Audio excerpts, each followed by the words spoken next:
Boris Johnson there with Carrie, his wife. He has made the speech. He's said farewell to his parliamentary and political backers. You can see Ben Wallace, big applause and cheers, and he's got into the car, and that is it. There you can see them.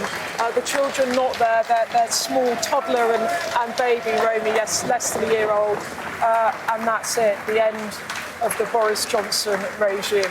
He and Carrie Johnson in the car to see the Queen. Fulsome applause in the street, in Downing Street, from his parliamentary, his political supporters, his allies, his sister, Rachel Johnson, Nadine.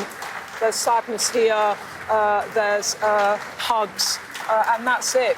Boris Johnson is leaving Downing Street for the final time as Prime Minister. We'll come on to what you said in a moment, Beth, but just reflecting, it's a remarkably human moment, isn't it? Looking around, you saw some faces that were really, really upset and hurt by what they were facing, sadness. Yeah, genuine sadness, and actually, I mean, Jacob Rees-Mogg, I could see him out in the distance. He looked upset. I mean, a lot of people here upset. Boris Johnson did command fierce loyalty from those who supported him, and you saw that in the way that they defended him, some of his cabinet, to the very end. But it is over, and what it was, I would say, a classic Boris Johnson speech there. There was a serious message injected with humour at the end, where he talked about if you can unite Dylan the dog and Larry the cat, the two pets. Actually, Larry's just emerged from Downing Street there. Then you can unite the Conservative Party, as he called for colleagues to come together. As I thought, he went through his greatest hits. You heard that. He talked about the vaccine rollout. He talked about the war in Ukraine and Britain's role in leading the world in its responses. He talked about, you know, he got applause for some of that, but also you could sense the bitterness in the beginning of that speech, done in a very Johnson way. But when he talked about, it was a relay race, he said, and the rules halfway through changed. And but that... You raised our eyebrows at that moment. We did, because it was almost... It's a reflection of, I won a confidence vote. You remember there was a confidence vote which he won, and still the party wanted him out. And then that precipitated the resignations and the threat of a second confidence vote. And he, to the very end, thought he could fight on. And it was only when his closest political allies said, you'll either get forced out by cabinet and colleagues, or you will face another confidence vote and get forced out, that he knew the game was up. But a little swipe there, really, at a parliamentary party that forced him out of office when he certainly didn't want to go.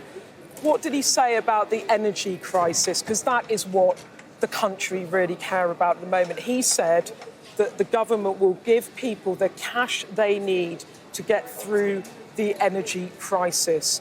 And he said, if Putin thinks he can succeed, against the British people, they are utterly deluded, echoing that sense that he gave last week about urging the public to stick with it, that the price worth paying is worth it for the freedom of Ukraine. But of course, when people are facing such crippling energy bills, worried about their own livelihoods and their own families, expecting action on that.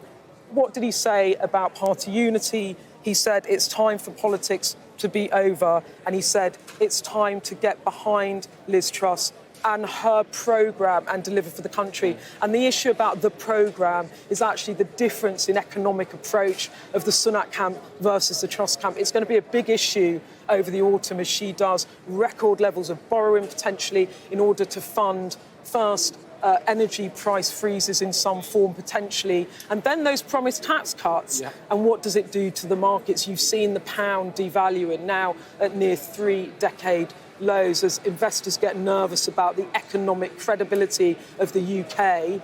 She has a hell of a job on her hands, both to reassure the public and investors in these first few days. We expect the energy package potentially Thursday by the end of the week. Yeah, and Beth, as you say, it seems classically Johnsonian in his speech. Some laughs for some people and a serious message as well. But I think it's worth reflecting as the street starts to clear because, you know, Boris Johnson and his wife Carrie have now left on their way to see the Queen at Balmoral, reflecting on his legacy, reflecting on the country that he will leave after 3 and a bit years in office?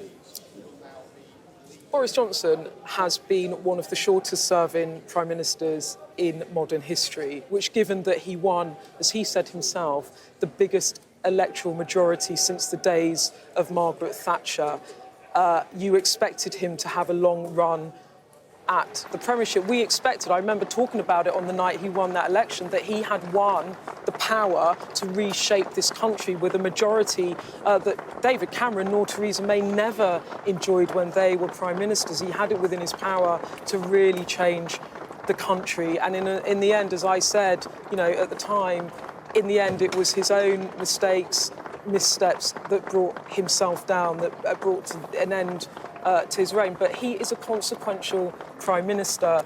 It might have been a short tenureship, but it was so impactful in terms of Brexit. He delivered one of the biggest economic and political changes to this country this century, the ramifications of which will last for decades to come. He then had to handle a pandemic and deliver the vaccine rollout. He then was hospitalised himself, nearly put into intensive care, potentially. He managed to stay off a ventilator, but he was very ill, gravely ill at that time. And I think when history looks back on him, the fact that he was the man that campaigned for Brexit and then delivered it, it makes him a consequential Prime Minister, despite all the flaws that eventually drove him out of office.